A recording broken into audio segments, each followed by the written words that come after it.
Hi, I'm Donna with Williamson Source, and today we're here at the Bottle Shop. We're here to talk to Lisa about how to make your own summer cocktails at home. Let's go inside and see how she makes them. Hi, Lisa. We're here at the Bottle Shop, and you're going to show us how to make sangria at home, a very popular drink for everyone in the summertime. Yes, and the wonderful thing about sangria is that it is such a crowd pleaser, and when you serve it, people think you have worked so hard, and it's really one of the simplest things that you can make. So what I've chosen, so you start with 1 bottle of wine, then some recipes call for a cognac. Cognac is brandy. I love adding this ingredient. It adds a slight bit of color, but it adds a nice richness, and I think that's an important ingredient. So 1 bottle of wine, 2 ounces of brandy, but this is where you can start making it your own. Depending on what fruits you're going to use, you could go with a number of liqueurs. You could use a Chambord, which is a raspberry liqueur that's going to add some color. You could use a simple orange-based cognac if you were going with a recipe or a fruit preference of oranges, apples, lemons. All 4 of these are nice options that have an orange base. I've gone with a traditional brandy because given us being in the middle of summer, I wanted to go with fruit that was in season. So the fruits I've selected are raspberries, blueberries, and peaches. So you can pick anything though. This is where go with a simple recipe, adjust it, have fun with it. If you have a garden, you can put things from your garden in it. So the wine, the brandy, the sparkling water, and then most recipes call for sugar. And the important thing, this is a step that's, some people are they hear simple syrup and they go, that sounds really hard. It's not. If this recipe calls for 2/3 of a cup of sugar. Think about when you're making tea and you've got cold products and you put the sugar in and it doesn't really dissolve. So I like to make a simple syrup, and all you do is it's equal parts water and equal parts sugar. So I put the 2/3 of a cup of sugar on the stove with 2/3 of a cup of water and simply stir until the sugar is dissolved. How long does that take, approximately? Less than 5 minutes. Oh, okay, so Yeah. We're still on the easy track. Still on the easy track. So again, now we're talking about our 5 core ingredients. You've got a bottle of wine, 2 ounces of brandy or liqueur of your choice, 2/3 of a cup of simple syrup, so that's gonna be the sugar and the water, and then fruit of your choice. So what you'll do at that point, I've pre-made a batch here last night, and it gets better with time, just like a good soup. So the night before, and if you in a pinch, you don't have to do it the night before. But what I did is last night I put a bottle of wine. I chose this particular. It's called Feast. It's actually a Greek wine. It's very dry, and you can switch out the wine according to your taste. I've chosen something dry because I wanted this to be light. I wanted the fruit to really come through. If you like something that's a little bit sweeter, you can go with, we've got a Riesling or a Pinot Gris. I tend to go with something drier though. But if you want something, you can also use a sparkling wine. It's whatever you have at home that you don't have to be beholden to one specific type. So I've chosen this Greek wine because I love it's very aromatic but dry at the same time. So then I put that in with the simple syrup and the 2 ounces of brandy, and then I simply took the different fruit, and you can use a muddler. If you don't have a muddler, you can use a spoon and just sort of macerate it a little bit so that some of the juices are coming out. So what I put in was a white wine, and you'll see, I'm going to strain this, you'll see that what comes out has a beautiful pink color, and that's thanks to our raspberries. So this is the day after. Don't be alarmed. I recommend doing this in a pitcher that has a strainer, because I'm going to show you what you end up with. You end up with a macerated mess, and some people like the macerated mess, but if you really want to go for a beautiful presentation, I would strain that fruit out and then add some new fruit to it, so that it has that fresh look to it. And then you're going to simply add some ice. And finish it off with sparkling water to taste. I've got Pellegrino here. You can use club soda, you can use seltzer water. If if you're so inclined, if you want something sweeter, you could use a ginger ale. But again, I wanted the fruit to shine and this to be a light and refreshing drink. So then you can do equal parts sparkling, but I've chosen to, this pitcher will probably do about a quarter of a bottle. And then you simply take your glass. Actually, excuse me, you're going to stir it. Stir in that water. Exactly, so you're getting that sparkling water mixed in. Pour it into your glass.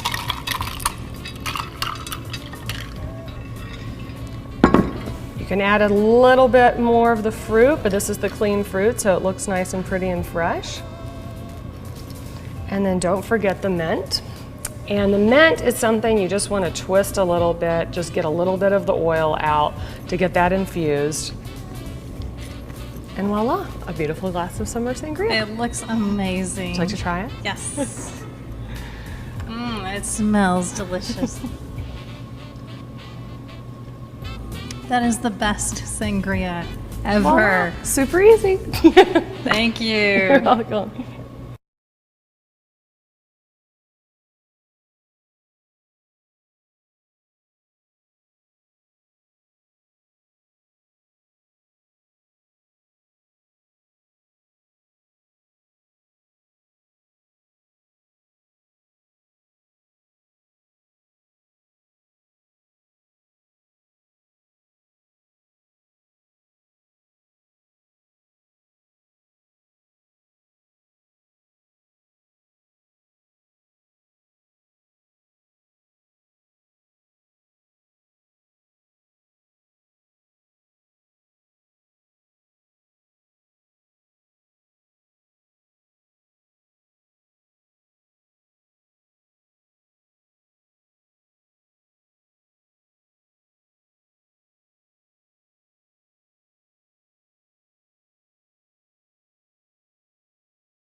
Can't do that. I can't move my.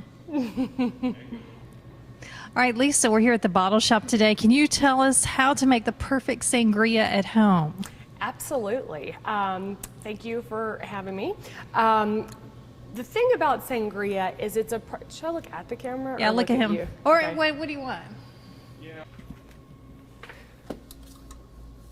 me get my Ready? Okay. Hi, Lisa. We're here at the bottle shop, and you're going to show us how to make sangria at home, a very popular drink for everyone in the summertime. Yes, and the wonderful thing about sangria is that it is such a crowd pleaser, and when you serve it, people think you have worked so hard, and it's really one of the simplest things that you can make. You can go online and you can find lots of recipes that are very complicated. I recommend starting with the simplest recipe that you can find. There's one on about.com that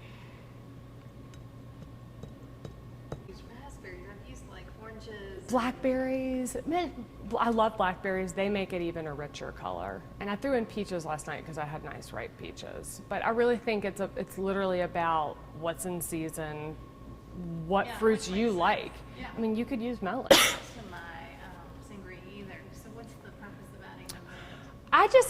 You could add basil. It just sort of adds another little element to. It's so sweet. You add a little. And you don't have to use expensive wine. The other thing, like when I make red wine sangria, that's the best with multiple wines. So it's like if you've got three, and maybe depending on the rosé, if you could get a shot of the rosé wall, or if you want to do that, let me, yeah, actual video.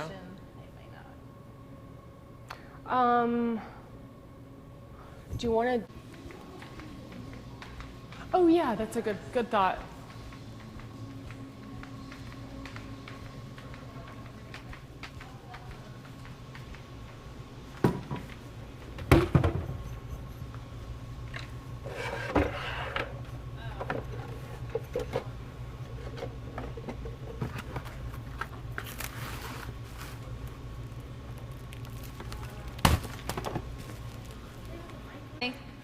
Ready for me?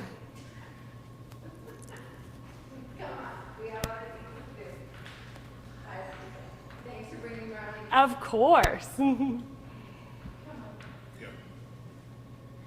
right, Lisa, you have a couple more cocktails for us today we can make at home for the summer? Absolutely. So when we think cocktails for the summer, we want them to be light and refreshing. So what we are going to do is two different styles of cocktails. One is what I'd call a porch sipper, maybe when it's still daylight, watching the sunset. You could use it by the pool. Going to be really light and refreshing. And then something that's going to appeal to the whiskey lovers in the bunch. But what I love about this cocktail is it ends up appealing to people that think they don't really like whiskey. So let's start with that. What we're calling this is, we call it a watercolor martini. This is made with Bren, which is one of our favorite new products. It is a French single malt whiskey. But when a lot of people think of single malts, they think of peaty Scotch. This is not that. This is not peated at all. It's aged between 4 and 6 years in French Limousin, which gives it a nice vanilla softness, and then it's finished in cognac barrels for another 2 years. So this is as mellow a whiskey as you're going to find. On its own, it can be enjoyed on the rocks, literally by itself. You could put a twist of orange in it. But what we did was we came up with a cocktail to make it a little more refreshing and a little more complex.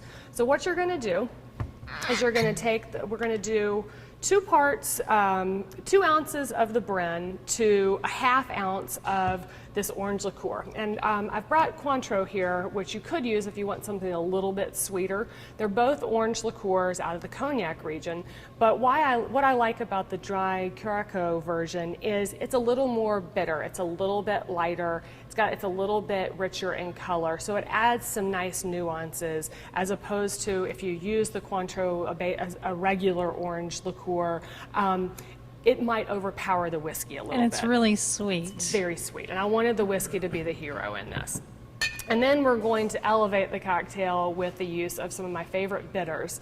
Bitters are a great way to sort of dial up the sensory experience because it adds some complexity to the nose, but it adds some really subtle nuances. So what I love about this is Fiji in a bottle. It's called Tiki. It has some cinnamon, some nutmeg. I'm going to let you give me your hand. I'm going to give you a little sample on its own. and you can just sort of rub it together in your hand, smell it. I've not been to Fiji, but this is what I assume it smells like. I think this is probably what it smells like. I'd like it to be a perfume, but okay. Yes. So what we're going to do, and this is a new trend now, right? The Yes. bitters, And adding we've those got- to cocktails. Yes, we've got lots of options. There's a celery bitters that if you're making a Bloody Mary, you can do a couple of drops of celery bitters. And think about it, you put a celery stick in a Bloody Mary, do the bitters, and you're enjoying that throughout the whole drink, not just when you take a bite of the celery. So what you're going to do is if you don't have a shaker, you can use a regular glass. I'm going to put a little bit of ice so that we're going to chill the cocktail down.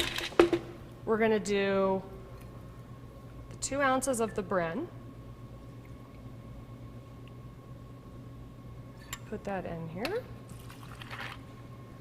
And then we're going to do 1/4 ounce of the dry Curaçao. And then we're going to take the bitters. And some people don't know when to use the bitters. And this, when you're blending the cocktail, I like to put it in so that you're blending it all the way through. So we're going to do about 3, 2, 3, 4, 5, we'll do more. Drops of the bitters, that's really So to not a taste. whole lot of the bitters. No, it doesn't. A little goes a long way. And then we're just going to gently shake it to get all those flavors together. And it's also chilling it down, so you can feel this is now Oh yes, cold. very cold. Okay, so then you're just going to strain it into a glass. Look at the caramely color. And I like to finish it with a little bit of orange. You could do just a little bit, drop that in there. All right, let's see if I'm going to become a convert. Very good. Very complex, but very good. And you could do that on the rocks. I like it strained so that it doesn't get watered down. To keep it cold, you could chill your glass before you use it as well. All right, this is a great new option, the watercolor martini. And so now you have something else for us, the Yes. grapefruit vodka? Yeah, so this is a fun new product that came out this summer. And we have had trouble keeping it in stock. This is Deep Eddy's Ruby Red Grapefruit Vodka out of Texas. You're seeing a lot of vodka come out of Texas. If you care about the distillation, it's been distilled 10 times. But what sets this apart from some of the other flavored vodkas? You'll see this nice pink color. That's not from coloring. They've actually infused it with grapefruit. So on its own, it's something that can be enjoyed. But what I like to do is mix it with a little bit of seltzer water. You can end up making a larger drink, think big Tervis tumbler, and enjoy that just on the rocks. And if you don't have a shaker or a jigger, as they call it, you can just count Mississippi 1, Mississippi 2. Oh, I like that. Okay. So Mississippi 1, Mississippi 2, that's about a shot. And then I'm going to take some sparkling water. If you wanted something sweeter, you could use Sprite. But I like the sparkling water because it just really allows the flavors to come through here. And then I would do equal parts, so we're Mississippi 1, Mississippi 2, depending on your taste. Gonna stir that together just a bit. And then add a little fresh grapefruit for authenticity. A little prettiness to the glass. And then I think everything is better with mint in the summer. I love the smell of mint. And it looks awfully pretty in the glass. You're gonna just sort of crinkle that a little bit to let some of the oils come out. And here we have. This looks like the perfect poolside drink. Delicious. You've Great. got to try these. And they also have a sweet tea vodka. There've been some other sweet tea vodkas on the market, but what I like about it is, again, with the authenticity, it's not just tea flavoring. They've infused it with actual tea leaves, so it's a dark color, and that's another thing that you could do. So this is a great new product line that came out this summer. All right. Everyone should come by and check that out. And we've got it open at the tasting bar to try. Thank you.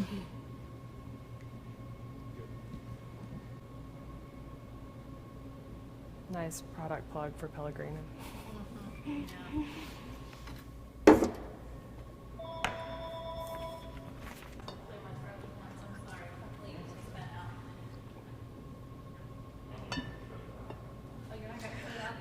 I wish I could ship it, but I can't.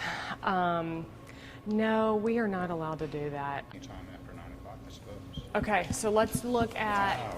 He loves him. He's like, oh, my check. Okay. I would say We're holding you up. I could either do. I mean, tonight's probably too short notice. I think he's trying to. Oh, it's okay.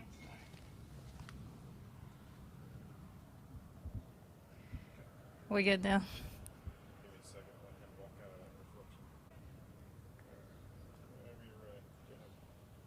Hi, I'm Donna with Williamson Source, and today we're here at the Bottle Shop, and we're going to talk to Lisa about how to make your own summer cocktails at home. Come with me as we go inside.